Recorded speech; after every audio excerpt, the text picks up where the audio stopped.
Firefighters injured, homes and businesses evacuated. A routine call turned out to be anything but routine tonight in downtown Westchester. 5 firefighters were rushed to the hospital, possibly sickened by carbon monoxide. Good evening, everyone. I'm Yuki Washington. I'm Jessica Dean. Those evacuations have now been lifted. The fire broke out underground in the 200 block of Gay Street near the old Westchester Courthouse. Eyewitness News reporter David Spunt is live at the Chester County Hospital where the firefighters are recovering tonight. David.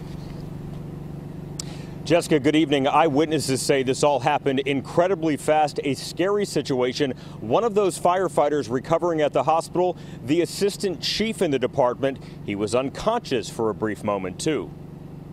Emergency crews rushed to West Gay Street in Westchester after receiving several calls about a possible underground fire. Somebody walking by smelled smoke. So that's the way the initial call was dispatched. The call came in around 3:30 in the afternoon, and residents were evacuated.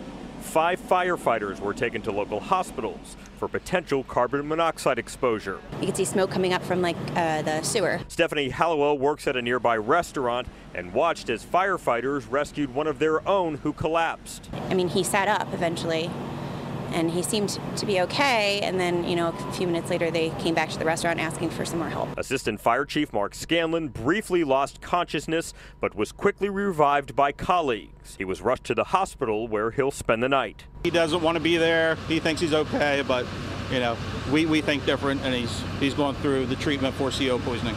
Several businesses were closed. Amy Beaver owns a boutique hotel in town.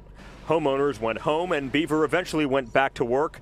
Glad no one was killed. Could have been a real disaster, and I'm glad everybody got together and made things safe for the community.